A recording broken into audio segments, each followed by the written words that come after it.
Okay, we're looking now at advertising within the field of marketing communications, and of course, throughout it, I'll have examples of adverts through the years, many of which are a bit sexist and dated and not suitable for today's market. And if you look here, of course, all married women know instinctively there's no reason to neglect their stockings, because otherwise their husband, who sits in his collar and tie at home whilst his wife knits, that's a situation all of you will recognise, right? So, and for any of the single ladies out there, as Beyonce, Rihanna, Cilla Black, I don't know.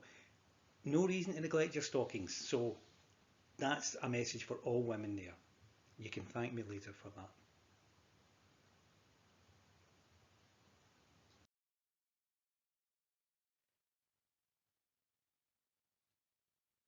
Now we know that marketing, we love our alliteration, so the four P's, seven P's, four C's, blah, all this stuff here. And we're no different here. So we'll get the five M's. And the one is your mission, right? So what are your objectives? It's about awareness, recognition. We'll come to this later on. No, money. When you've got to look at the stage of the product life cycle, what your market share is, what the competition are doing in clutter. Clutter is, when there are so many adverts out there. If you think of all the PPI adverts out there, and you don't know one company from another, and that dilutes the message, right? And how often should you advertise, and when should it be? So there's the money, there's the message, and this is about for the agencies who have to come up with adverts. A lot of pressure there, but how you evaluate them, how you select them, how you execute them. If you're going to go humour, music, shock, we'll see these later on. And a bit of their social responsibility, which is the sexism and racism aspect, and a lot of adverts are aware of this now.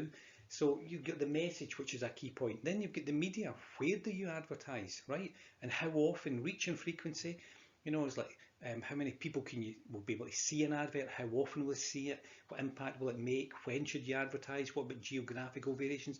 Complicated, right? And then of course the measurement is, how do you know when your advert has been successful? Just because people like an advert doesn't mean to say that the message is understood or they'll buy the product. In fact, sometimes a lot of adverts that annoy us, Go Compare, etc., or one from the past, I feel like chicken tonight. People, oh, these are terrible adverts. That wasn't the point. It's about remembering the brand name and knowing what it does there. So, mission, money, message, media, and measurement.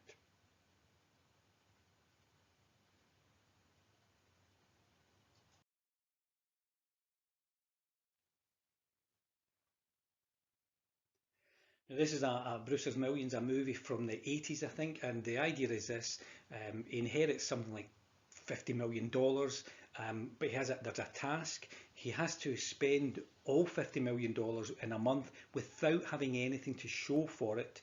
And if he did that, then he would inherit a bigger sum of, say, like a $1 billion. I don't know. So in it, so it's say to buy a car at the end of the month. If he owned a car, then he's lost the challenge. So he would hire a car and he would hire consultants, right? And she thought, there's a line in it about how can I waste money? What's the best way to waste money? And it's advertised. So he runs for political office, and the idea is that he will waste all his money spending it. And ironically, in America, they spend a fortune on political advertising. Candidates have to run for primaries with other challengers from the party, then nationally, etc. And so they're always raising money and spending money for advertising, because name recognition is very important, and also negative advertising against your opponent. So in this movie, he tries to waste money by spending it all in advertising. Okay, so the movie's not too bad if you want to dig it out and look at it. Obviously the late John Candy there, and I don't know whether Richard Pryor is still alive. I'll have to look that up afterwards. I don't think he is actually. Is he?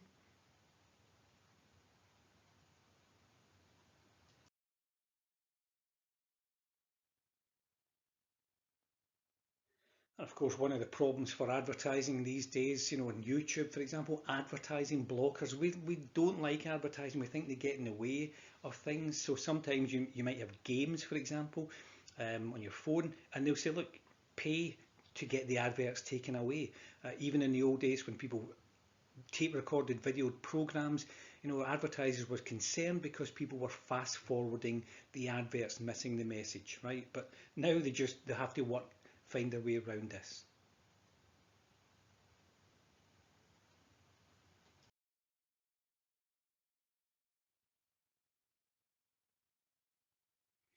So beginning with an advertising definition here, and this comes from Dib Simpkin, Pride and Fair, or Dib et al. If you are writing this in an essay report. The thing is this, it's paid for, right? You pay for this. Otherwise it's publicity. So free advertising, no, there's not such a thing. You've got publicity there. So advertising you pay for, non-personal. A salesperson is face-to-face. They can say, no, this would suit you, or what about that? They can have a dialogue with you. To suit you, because they'll pick up on what you're interested in. But an advert isn't. It's general. It's for everyone. You pass a billboard poster, it's for everyone there. Now we might get certain things whereby a direct mail is named, it's headed to you, but it's still the same letter everyone gets. Although in this digital age we're now getting some more targeted communications, but that's for another day. So there's the definition there. The link here with KFC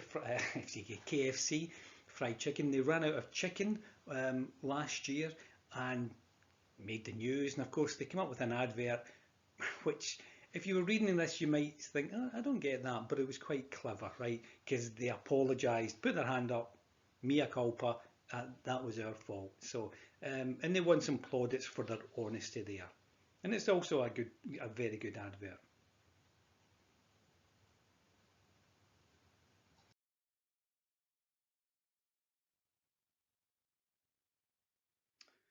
I think this advert here from Tennent's, that looks as if it's taken somewhere in air. That's what a typical person drinking Tennent's lager would look like down in the air. So where does the word advertising come from? Well, apparently it's from the Latin advertere. So what does that mean? Does it mean to turn the mind towards? Does it mean to sell? Does it mean to communicate? Does it mean to shout out? Okay, so what do you think it is? Now don't Google it, but you might think, oh, it means to sell. Well, I take that answer away. Or it means to communicate. Good call, but it's not to communicate. And nor is it to shout out. And actually to turn the mind towards, okay? And that's all an advert is trying to do. It's just like, that's me clicking my fingers, to get your attention. Hey, look over here. Here we are. That's all they're wanting, to turn the mind towards. So you see it and you might be thinking just now, oh, Tennent's actually, I better get some Tennent's in because such and such likes it, I want to drink it. So that's a simple message there. So always when you're looking at advertising, to turn the mind towards, remember that.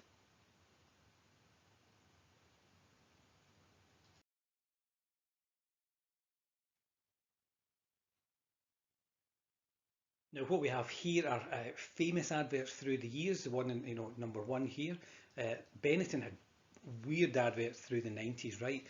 The communications director was the highest paid advertising man in the world at the time. And people would say, the image here is, it's an actual mafia victim. That's someone who, it's not posed by models. That's someone who's dead. That's real people, real blood. And Benetton had a lot of adverts like this. They had a newborn baby, a nun kissing a priest, models obviously. They had the Queen in black. So many. Google them. In fact, go online and Google Benetton adverts from the 80s, and they're so weird, or 90s, so weird. What was that to do with selling jumpers? Nothing at all, right? But Benetton were trying to create an image, and they were trying to shock as well. The Marlboro Cowboy, probably the most famous, American advert example. The idea being that Marlboro, it wasn't the number one cigarette in the 50s. I think that was Winston cigarettes. In fact, originally Marlboro was aimed at women, and they had a line that was something like a cherry tip for your ruby lips, or vice versa. So then, they dropped aiming at women. The number one brand at the time, Winston, had a radio advert and a TV advert with a jingle. The jingle worked. But when TV advertising was banned for cigarettes, then a jingle doesn't work on a poster. And Marlboro come up with the rugged cowboy. So that's a symbol, male, he's on his own, he's facing the world. That's like America's past there, and that's what people would aspire to, right? So it had a deep semiotic meaning there, and that propelled them to be the number one brand. Of course, I think later on one of the male models sued them because he had cancer, right? So, and of course, Marlboro were, that's why cigarette companies suppressed information about how cigarettes killed, because they needed to advertise them. Down in the left we have the AIDS advert that was in the early 80s, "Don't die of ignorance." Now this caused a lot of controversy because this idea that it was saying, the idea that sex would lead to death. So it was they're trying to tell people you need to wear a condom or abstain, etc. from this. A lot of people did not like this advert, and the idea is it was I think it's an iceberg, so you could see what was at the top, but underneath you didn't know. And a lot of government ministers fought against this, and people were saying, well, how are we meant to understand it? But it was a major, significant step from changing what people were used to seeing in adverts. 1979, obviously, Labour Isn't Working was a Conservative advert here. And this was very powerful because it had two meanings. There was unemployment levels, and also Labour government at the time isn't working. So the Labour government isn't working, and Labour unemployed people. Powerful. That was by Saatchi and Saatchi, and brought in the political advertising then. Historically, the Labour Party have been against advertising, wanted to control it, but they realised in the 80s that was pointless. They needed to embrace it. And so later on, Labour come up with equally good adverts. One down the right, "Hello Boys" was for Wonder Bra, and of course, this is how advertising doesn't stand on its own. You integrate it with other things. So in this poster, they put up the poster, "Hello Boys," and then the company, there was a newspaper story about how some man was driving past and he saw the advert and he crashed his car. And of course, look, the advert that's so sexy, men crash their cars. Of course, that didn't happen. It was a publicity stunt. Yes, somebody pretended to crash his car, they had a picture, they put the story out there. It didn't happen, but publicity with the advert there. And of course, these are the things, how you work to communicate with this.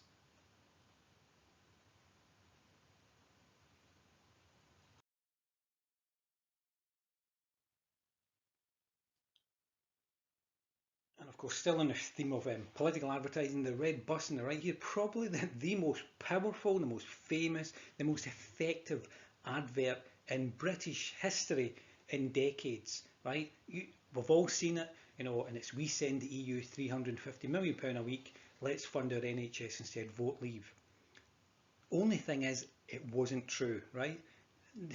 We first of all, we didn't send the EU 350 million a week because we got a rebate, and it's more complicated than that. But without getting into it, but from a communication point of view, that is so simple and it's so powerful. And that's when people think, yeah, actually, let's fund the NHS. Now, of course, what you will not find now is a politician saying, "Oh yeah, we stand by this." They're all saying, "Oh no, I never said that," because they knew it wasn't true. And political advertising is something that the ASA don't get involved in. So, but from a communication viewpoint, that is fantastic. It really is simple.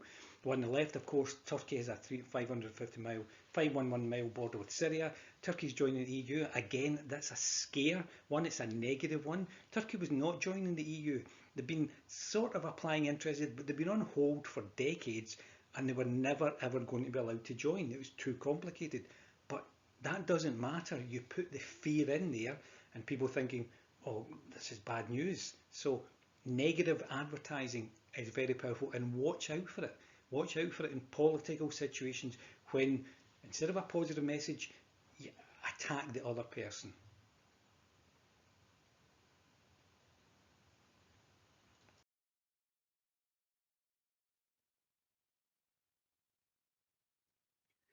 So within advertising here, how many advertising messages are exposed to in a day? Of course, you might be looking at picks up five times more women in a Lamborghini. Good bit of fun there, really. So this is another question. How many adverts do you think you're exposed to in a day? I can't remember if there's an E option here or if it goes to a link, but I don't think there is an E. So how many do you think it is? 150, 500, 400? Well, that link here, I've got this, I'll put this on the site. Apparently it's about 4,000 a day. Now they're asking, do you really see 4,000 in a day? The fact is this, is you're exposed to them. So whether it's you get up in the morning in the radio and you're in the car and you're driving, now in a magazine flicking through, it depends on if you're up a mountain in that particular day, then you're not exposed to 4,000. But it's trying to get across the fact that out of the hundreds and thousands that you see in maybe a week, you don't remember the vast majority of them, right? So if advertising is so powerful, that's the problem. You don't remember them. So that's actually a good wee read here. So take a look at that later on. So and I think the answer is about 4,000, but probably that's what I would think is 500, maybe about right.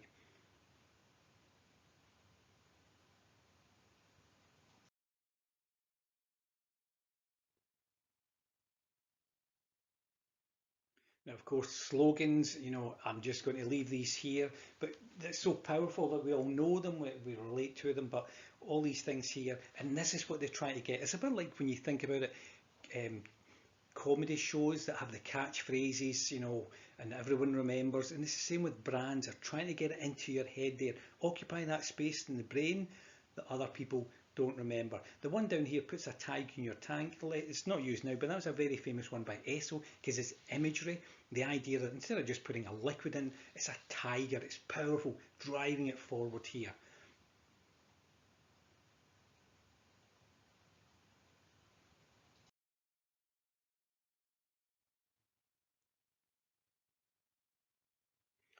So if we're looking at advertising, right, we know it's an important element within marketing communications, but for it to be work, you've got to believe in it, right? You've got to think, oh, these are being cynical, I'm being played here. Of course, Paddy Power examples are just outrageous. So we're going to look at examples of adverts, maybe not PC, okay? So yeah, and it has to be trusted, okay? And a lot of people, they don't trust advertising, a bit of a bad reputation.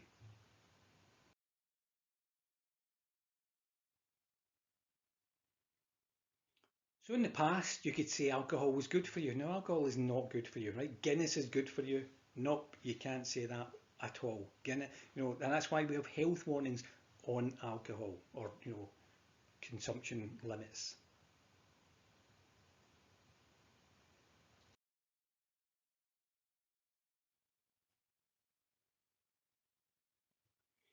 You could say that hair will grow back easily. Now, I don't know, but I would be highly suspicious that that kind of hat, 10 minutes a day, would grow your hair back. Now, um, could be wrong. I could be wrong, but can you imagine how many men, way back in the 50s or 40s or 50s, would have been tempted to buy that hat? You never know. And how many would demand their money back?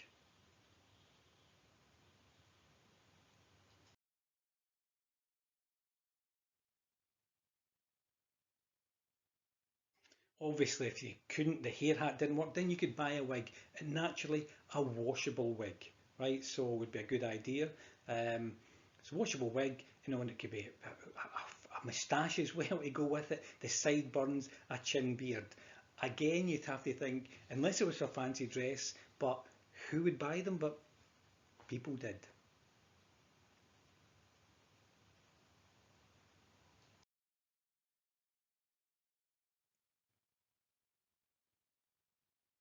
And obviously, taking drugs is good because obviously, if you've got toothache, then cocaine toothache is what you should be taking here. An instant cure. Those kids here, they're absolutely stoned. I'm telling you, they're way out of it. They just, what am I going to hear? Is this house coming along? They're totally stoned. Of course, remember that traces of cocaine were in the early Coca-Cola before being phased out. But so cocaine toothache drops. So mind you, you have to admit, if you've ever had toothache, you would do anything to get rid of that toothache. So that could be a product we could bring back.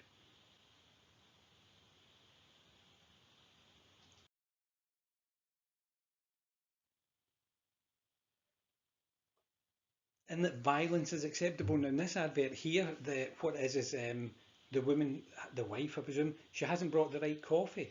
So obviously the man playfully, I'm putting the air quotes here, he'll slap her around because it's just a bit of fun that. Is it? You have to look in that and think, wait a minute. Of course, a lot of these adverts developed by men because advertising. If you've ever watched Mad Men, you would know that's Mad Men TV program. A lot of that is shows you the sexism and the racism in the American advertising industry in the 60s, and it's still present today, although they've got a better handle on it.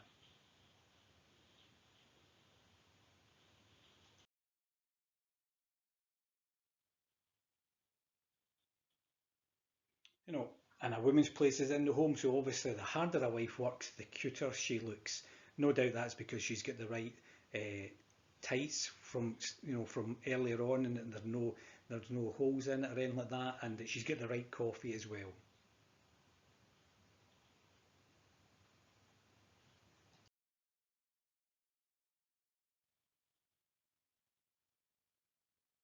And of course, only in advertising would you think, to ask the question, is it always illegal to kill a woman? And of course, that's when you're trying to sell a postage stamping machine, and you have to think, what, who comes up with that idea that because the postage machine is not working or not right, it's always illegal to kill a woman? And the one is down there, I think that's just for trousers. It's nice to have a girl around it. I think it's for trousers, but you know, it's just so bizarre that really. But hey, it's just a bit of fun.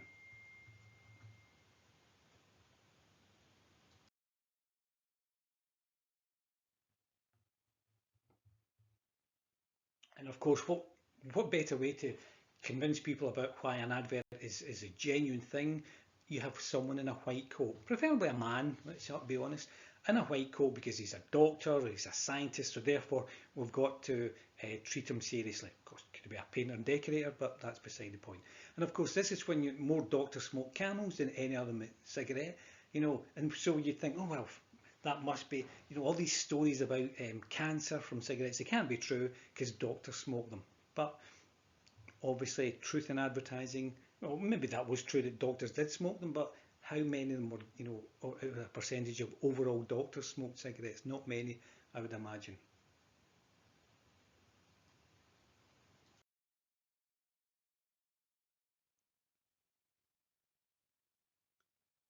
And of course, if anyone's struggling to lose weight, then why go on a diet? Why take exercise? Get a bar of soap, right? And you can wash away fat and years of age. And I'm telling you, there's someone, she starts off like Daphne Brune. If you don't know who Daphne Brune is, we've got a generation gap here. And she ends up looking like Kim Kardashian. No? Too far? Anyway,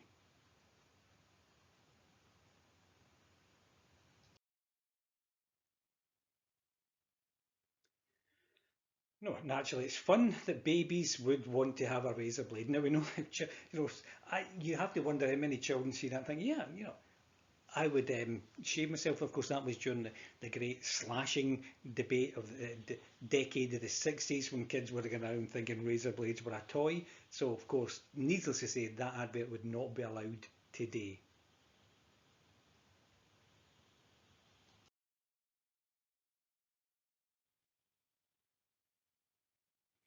Of course, women, if the soap doesn't work, then you need to gain weight to get a man. You don't need to lose weight. So men wouldn't look at her when she was skinny and she wasn't attractive on the beach. So thin, tired, nervous people gain 10 to 25 pounds. So there you go. Women, solution to all your problems.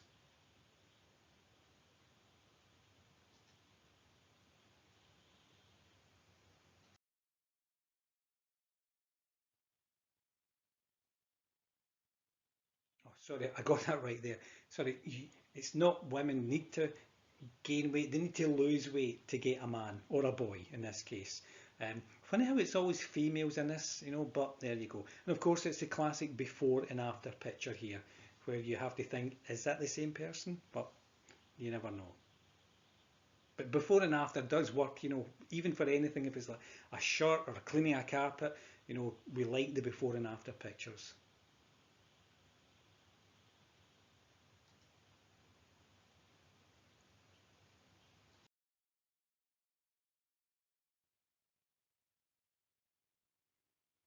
Of course, racism is acceptable. This is from Pear Soap, one of the leading brand, obviously, and it's the thing is this. The sad thing is there are worse racist adverts out there. Really, you just have to search for them. But thankfully, it's changing. But it's unbelievable. We think these adverts used to be out there.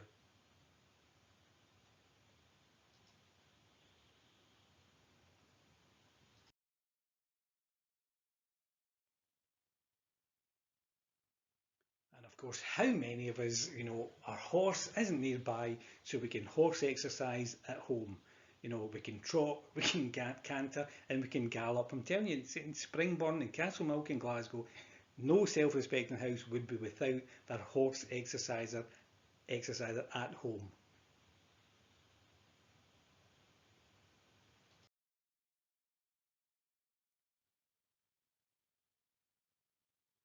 So what we're looking at here is advertising objectives, right? So every advert you see has an objective, right? And different adverts, different objective. You look at the ones here, the yes and no campaign, um, the yes one there was heading for a brighter future.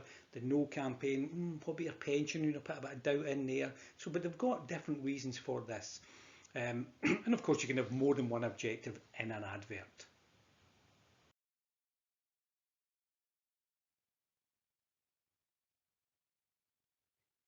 So just look at we're going to look at some of the advertising objectives here. Inform, educate and entertain. Yeah, well, informs you, educate, tells you something you didn't know, and entertaining is important. Remind you, in a lot of advertising, the bulk of advertising is to remind you. I think at one point in the late 70s, there was ITV was in strike for about 6 months. There was no TV adverts and nothing happened to the leading brands. Well, but after about 5 months, their shares started to slip because people didn't see their TV adverts, so they were sort of moving on to other brands. So a lot of it is just, hey, remember, turn the mind towards here. So it's a reminder advertising.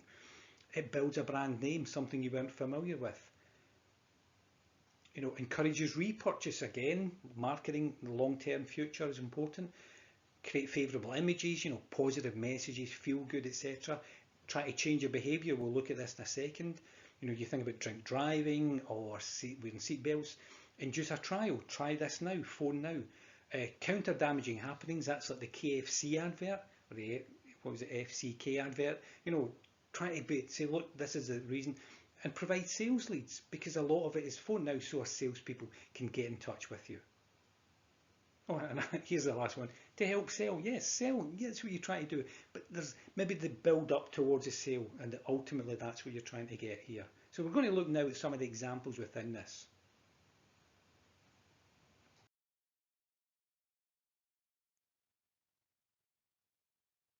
This is just the same thing as before, really. It's from the book, so advertising uses. So if you can tilt your head to the left like this, as I'm doing, you'll see what they're trying to do here. So it's the same things about educating, offset the competitors, stimulate demand, promote products, remind and reinforce, and reduce sales fluctuations, right? So if you think your sales will take a dip, push them out just now.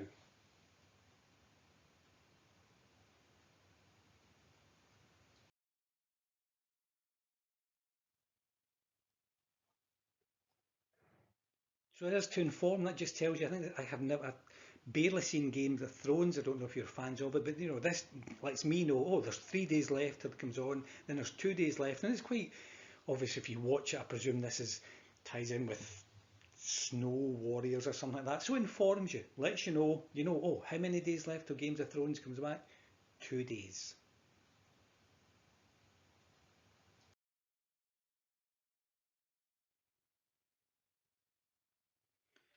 And to educate, and this one, what goes into crisps goes into you. You'll never eat a packet of crisps again without thinking of this. It's gross. But you then think, oh, wait a minute. So you might even start thinking about looking at the oil content within crisps, or look at crisps that have lower content schedule. So some crisps contain 33% cooking oil there, and that's from the British Heart Foundation. So it's not as if they're trying to sell you something, they're just trying to educate you and also change your behaviour to some extent.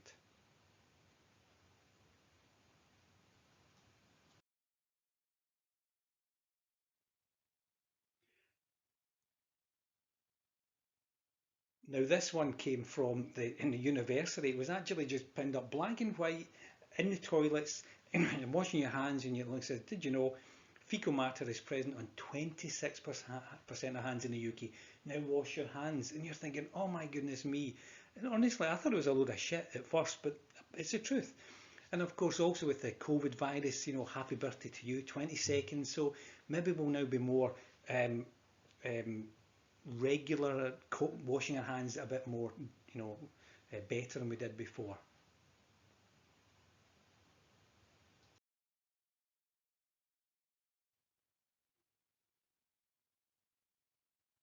And of course, advertising brings a lot of entertainment, a lot of humour in it. That's one of the things you can do.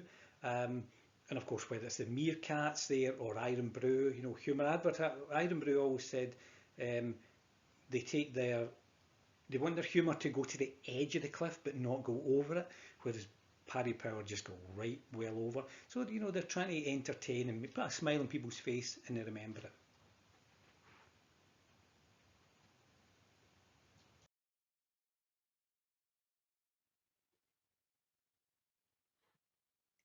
And of course, you're trying to build a brand name. And of course, some of you might remember the future's bright, the future's orange. So we had the Orange Network, and they were taken over by EE. So then we had the Kevin Bacon being paid £8 million a year with his various adverts and Beyonce in it. But now they've been bought over by BT, and I think it's a merger. I'm not sure, but the EE name will disappear.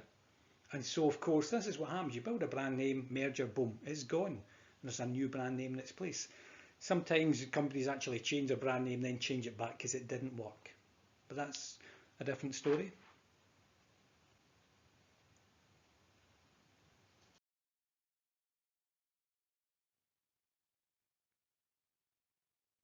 Now this is, I normally show the video here, but I don't think it would work in the voiceover thing. So, but if you go to the Moodle site, sorry, not the Moodle site, the YouTube site, I've got a list of the GH and the GA folder, and this is the Apple Super Bowl advert now.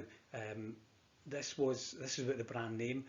Apple, this was about 1983, 1984. Well, in fact, it was 84. Super Bowl is a time when advertisers pull out all the stops. Biggest thing in America. Now, I knew about this advert despite never having seen it because it was so famous. Apple only showed it once at the Super Bowl time, and the aim of it was to contrast Apple, who was personified by the female there, the white top, the red shorts, with IBM, and IBM was a big brother, 1984 image there. So if you look at that, and they only showed it once, but people loved it. They talked about it. It was in marketing journals, marketing books. This was pre-internet. If it happened today, it would all be on Twitter and Facebook, and everyone would be loving it. But it was still a powerful advert. The quality's not that good, I'm afraid, when you're watching the video. But this was to inform. It was to tell people, hey, here's a new Apple Macintosh, and they linked it to 1984, you know, with the George Orwell book, and not the Big Brother TV program. So take a look at that on the YouTube site.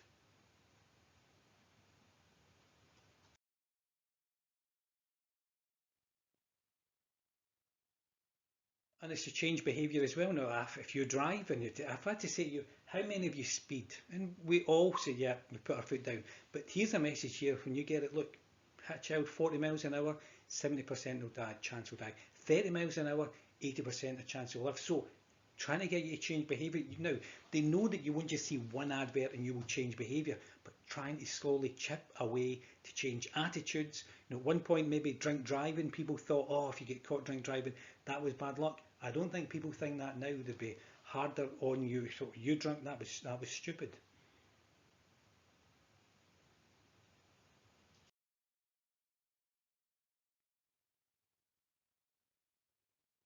And of course, still about selling. So you might get an advert say, phone this number now. So it's generate sales leads. There's the advert out there. You phone up, they would allocate maybe a salesperson to you. So still a lot of this for adverts.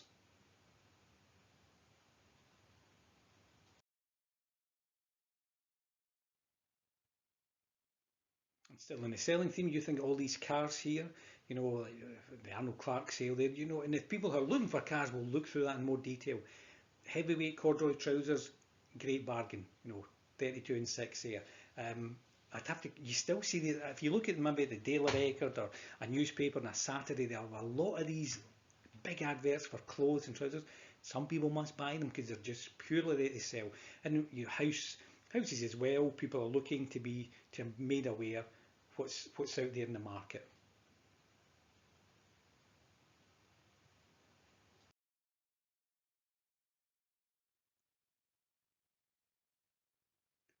Now, the thing about advertising is the advertisers know you don't pay attention. They know that it's naive to think we'll put up an advert, everyone will see it, they'll buy the product, it's a great success. Instead, you start on the basis they're not going to pay attention at all. So you've got to cut through. You've got to cut through the clutter out there to make your point. Now, so various techniques like shock advertising. There's a Benetton one here, the baby, you know, and shocked a lot of people. Some countries they didn't mind, but in the UK that one was not popular there. The one up here is Barnado's, and the child, you know, saying, basically making a point like drug addicts don't start out taking drugs as children, so something happens, look after the child, we'll stop this. Now they put that advert out knowing full well it would get banned, right? But it got them publicity, or they tried to get publicity from it, you know, and it raises awareness from their clientele, etc. So you try and shock people, right? But the advertising standard code saying no, don't try and shock people.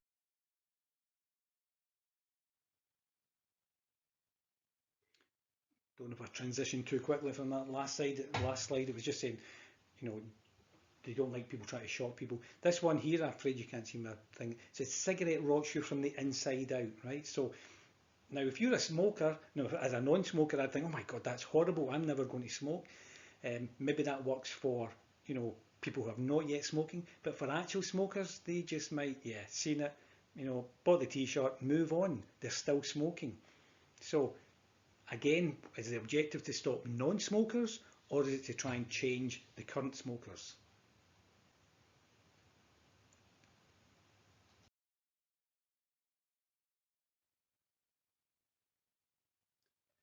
Now this is it's a video, it's on YouTube here, it's a Malaysian cigarette advert. It takes an opposite view. This is aimed at the smokers watch. It's a brilliant advert. They use children to talk to the smokers.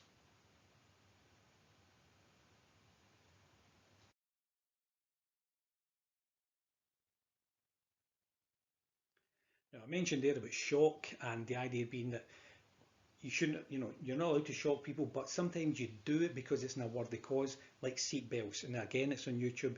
Julie knew her killer. You look at that one and think, oh my goodness, that's terrible. But there's a lot of very powerful adverts out there for trying to get people to stop doing something because of the implications it has. They take the view, yeah, it's a short message, but the outcome is far worse. So this is about seat belts.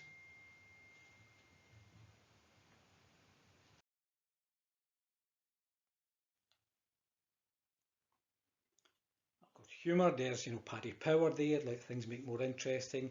Iron Brew, and then The Economist as well. You might not think of them, but you know, I never read The Economist. Management trainee aged 42. Okay, it made me laugh.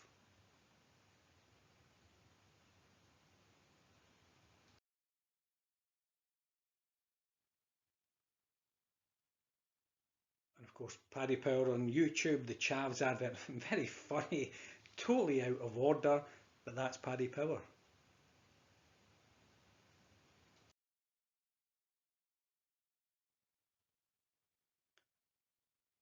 Now there's a fine line between shock or humour, the one on the left, Boyle Sports Gaming. Nailed on bonus, that get banned, right? That they said that's just not funny. The Paddy Power, I can't remember it. Unholy Union. I think it was Arlene Fraser of the Ulster Unionist and Theresa May. I have no idea what happened, but bit of both shock and humour, but you know, dodgy humour.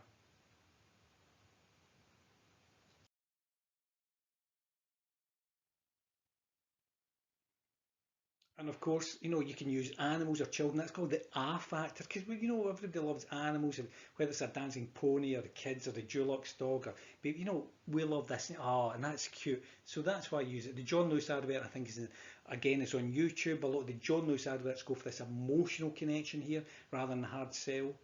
And I think that John Lewis one features the Smiths. Please, please, please let me get what I want. This time, someone else singing it.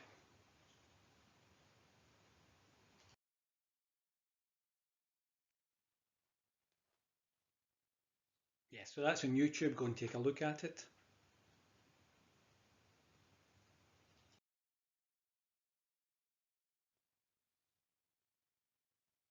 Or of course you can use celebrities, and I thought for a second I put my own picture up there, but George Clooney, can you believe it? So there's George Clooney, and this is the thing a lot you see up there, I presume, is that Thailand or something, I don't know, or Korean, but they would, or Japan, but they would go to different countries. So a lot of times they'll say, yeah, there's an advert, but it's only for that country.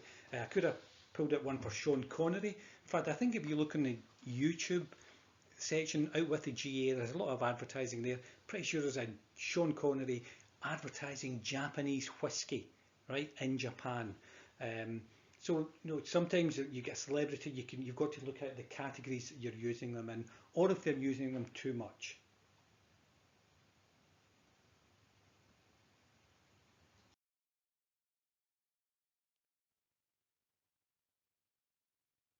I was going to say sometimes there's a problem is if the celebrity generates bad publicity, then you have a problem. Now, the examples here, it just shows you, I think, in all these cases, the bad news came after they had been advertising it, but certainly if it happens during it, you have a problem, and that would be written into a contract about the behaviour or such and such of the person, and it's something you've always got to consider. So I think advertising firms are more aware when the background of someone to try and figure out what's going on here.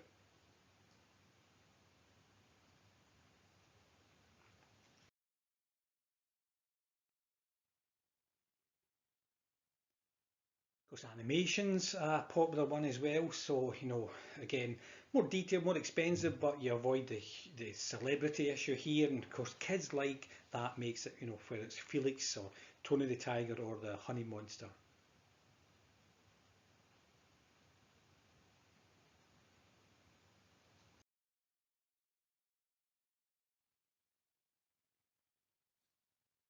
Of course, music is a major part to play in advertising, whether it's, you can use classical music, or rock music, pop music, sometimes the original song, sometimes someone covers it, or jingles, etc. 501 here was Levi's. Now, Levi's used something like 40s imagery with a 60s song, but it was out in the 80s, right? I heard it through the grapevine. So I think Levi's had an entire series of songs, and they put people went into number one. I think the Joker, Steve Miller Band, and Stiltskin was made up just for that. So music was a big part of it there. There, fun enough, I forgot about this. Winston tastes good like a cigarette should. Doesn't look as good in an advert, a poster, or a magazine than it does in a radio. Again, famous one. I'd like to teach the world to sing. I'd like to buy the world a Coke. And that was a global advert there, and it was about the unity of the whole world, etc. And of course, Go Compare, another one from this.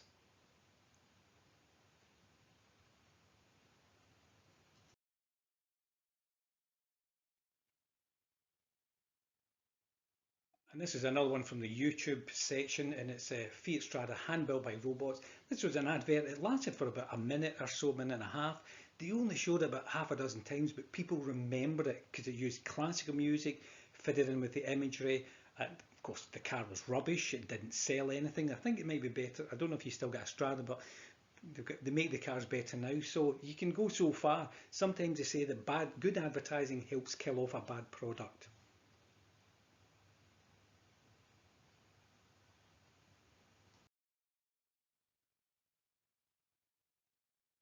And of course, one of the things you say in advertising is sex sells, right? Of course, whether it's a Diet Coke or David Beckham, or for mannequin cigars, which are no longer with us, I think, and a car one here about curves, pardon me.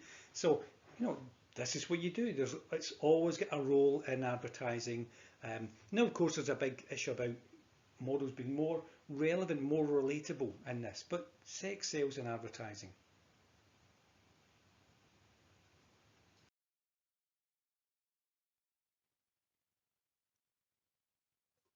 And of course, you can parody adverts. So, for example, this was one that came out a few years ago. Are you beach body ready? And a lot of people, it generated a lot of publicity because people found it offensive. I think it was for pills that you took, just a slim. I'm not really sure. But then there was parodies of it. So this is one from was it Dove? I can't remember. Are you beach? We are beach ready. So it's saying, look, where is this? The above female, slim, etc. Another one said, no, that's what we like, so we are ready for the beach. So, screw you, these original people. And there's Carlsberg, are you beer body ready? Plain words. So sometimes you take another advert and you take the mickey out of it, which works for both brands.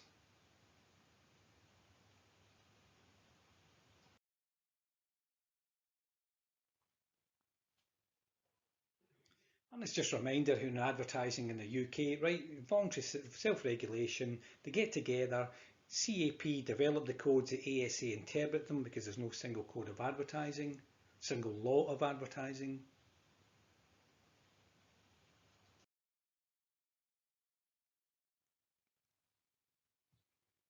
So you've done that before, you remember, but remember, legal, decent, honest and truthful. And what was legal and decent in the past doesn't mean to say applies in the future. But take a look at these sites, it's quite interesting. If you're going to be advertising, a lot of rules out there. And I should add, they've developed over the years. As society's changed, the rules have changed as well. And advertising has changed.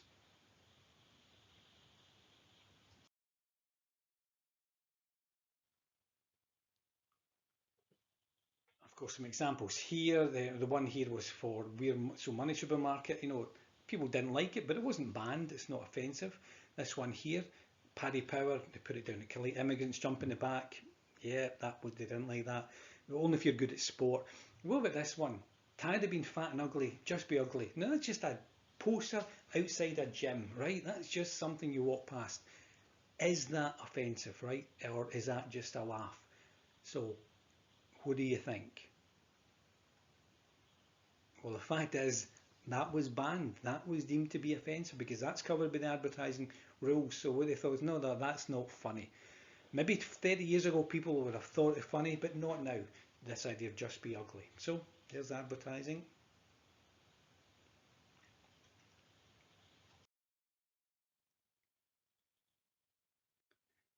And this is just to sum up here an empty site, somebody spray painted it, but the joy of not being sold anything. But sometimes look at adverts. When you're looking at adverts, think, obviously, who are they aimed at? Why is it there?